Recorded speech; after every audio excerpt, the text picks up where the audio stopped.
After the end of World War II, the world was split into two, East and West.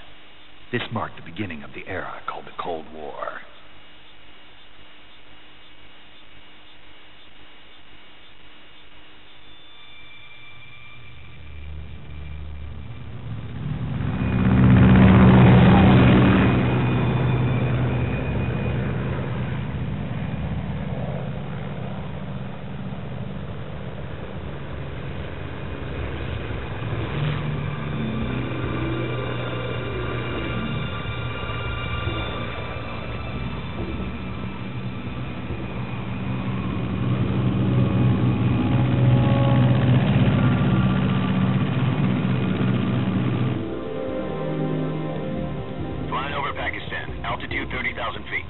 Approaching Soviet airspace. 20 minutes to drop off. Commencing internal depressurization. Equipment check.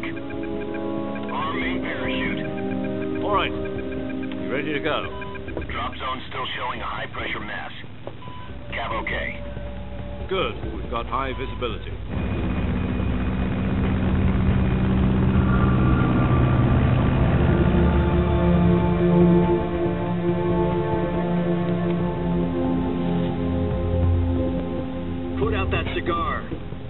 Connecting oxygen hose to interior connector.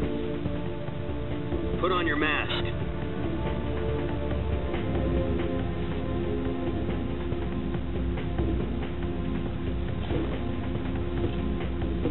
Does this panty waste know what he's doing?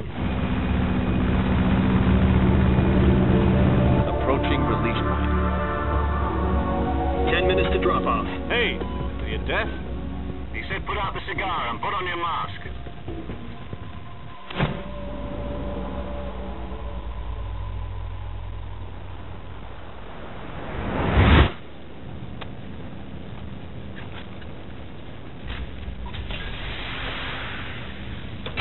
Depressurization complete. Checking oxygen supply. 6 minutes to drop off. Opening rear hatch.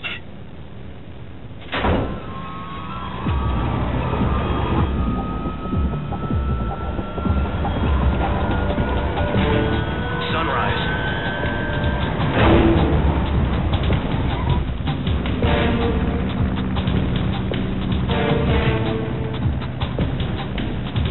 External temperature minus 46 degrees Celsius.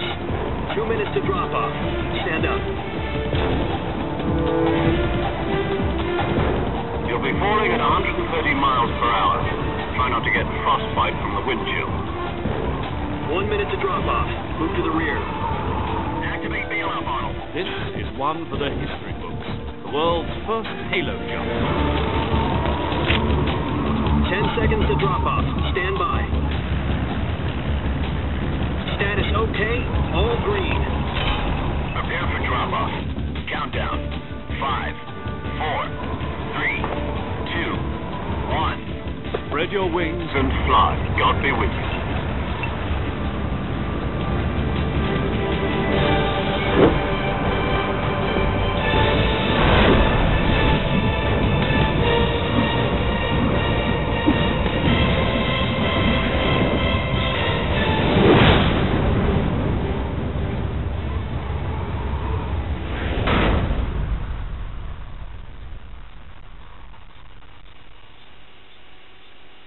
Jack, I've got some important news.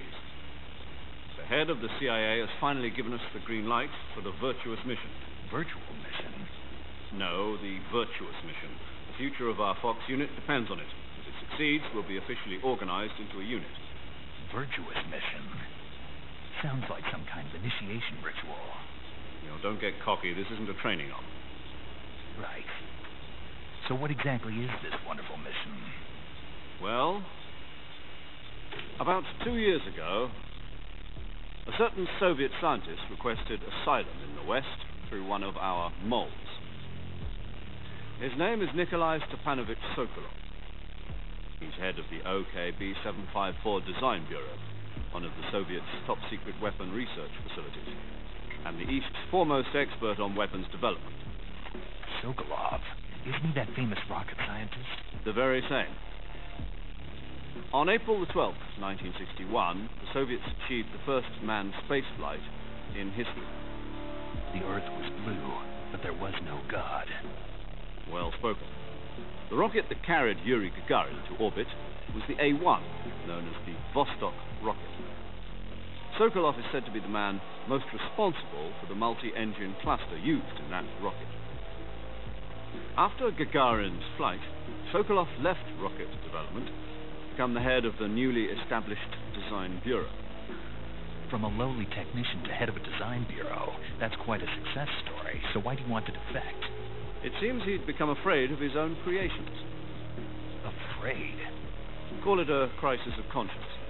And for that, he left his country and his family behind and went over the fence? Not exactly.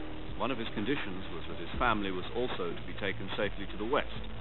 We used a mole to get the family out first and succeeded in sneaking Sokolov over the Berlin Wall shortly afterwards. I was the one who conducted the operation. The security on the eastern side was still full of holes back then. Then what?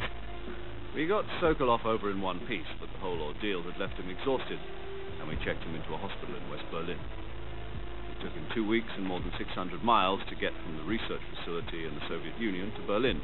He was in no condition to say anything coherent. And it was only a week later that we had something much bigger on our hands. The Cuban Missile Crisis. October the 16th, 1962, President Kennedy received word that the Soviets were in the process of deploying intermediate-range ballistic missiles in Cuba. The President demanded that the Soviets dismantle and remove the missiles. At the same time, he announced a naval blockade to prevent further missile shipments from reaching Cuba. But the Soviets didn't back down, instead placing their armed forces on secondary alert. Soviet transport ships carrying missiles continued on course towards Cuba. US and Soviet forces went on alert for an all-out nuclear war. Frantic negotiations were conducted through the UN's Emergency Security Council and unofficial channels to end the hair-trigger standoff. Finally, on October the 28th, the Soviet Union agreed to remove its missiles from Cuba, and so the world avoided a nuclear holocaust. But in order to get the Soviets to pull their missiles out, we had to make a deal. You mean the one where the U.S. agreed to remove its IRBMs from Turkey? No. The Jupiter IRBMs deployed in Turkey were obsolete, and we were going to get rid of them anyway. They had no strategic value whatsoever to either the U.S. or the Russians. The Turkey deal was a ruse, a cover story that was fed to the other intelligence agencies around the world. So what did the Russians really want? Sokolov. They wanted us to return Sokolov. You mean the Soviets pulled out of Cuba just to get their hands on Sokolov? That's right. What the hell was he working on? At the time, we had no idea. We were running out of time.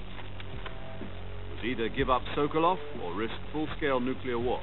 In the end, we had no choice. President Kennedy gave in to Khrushchev's demand. The next day, I got Sokolov out of the hospital, handing him over to agents on the eastern side.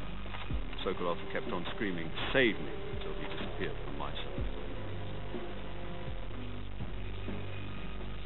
Then a month ago, we received some new information from one of our moles. About Sokolov? Yes. He was taken back to the research facility and forced to continue working on the weapon in question under KGB supervision. What's more, it's on the verge of completion. So what kind of weapon is it? Something to do with space rockets? No. Missile. Same technology. I guess you're right. We don't know the details, but it appears to be a new kind of nuclear device. For half a year now, the Soviets have been conducting frequent nuclear tests at Semipalatinsk. Something to do with the weapon, I assume. We're talking about a secret weapon so big that Khrushchev was ready to pull out of Cuba to get it back. Is Sokolov still in the facility? No. According to our intelligence, he's in Selino Yat, a place in the mountains about 3 miles to the west. It's known as the Virgin Cliffs. The Virgin Cliffs. Nice name for a virtuous mission. They moved him there just recently. Why? Apparently, they're conducting a field test of the weapon, but it's our best chance to get him back. This mission would never have been possible if he was still in the research facility. This is our last chance. Sokolov must have known that too when he contacted us.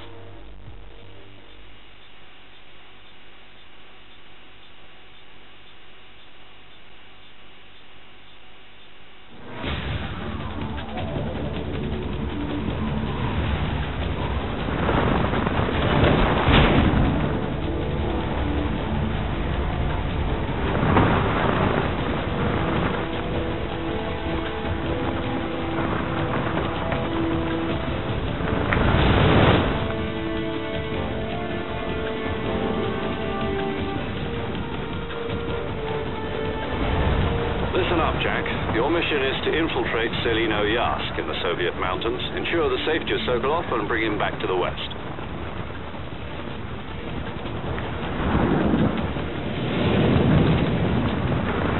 If we don't get Sokolov back before that weapon is complete, we'll be facing a major crisis. The clock is ticking.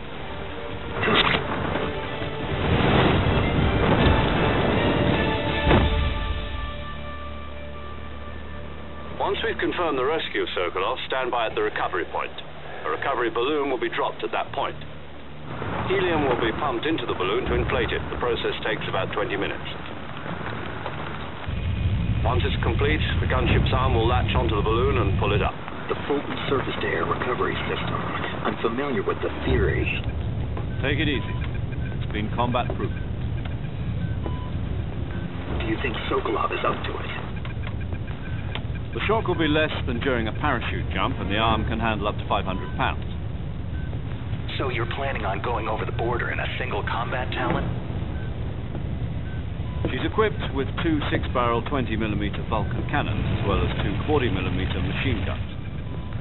Sounds like she could hold her own against a battalion of tanks. Even with the fuel in the reserve tank, we're facing a 4-hour time limit. If all goes well, it shouldn't take more than a few hours. Home in time for dinner. But if anything goes wrong, You'll be eating dinner, breakfast, and all the rest of your meals in the jungle.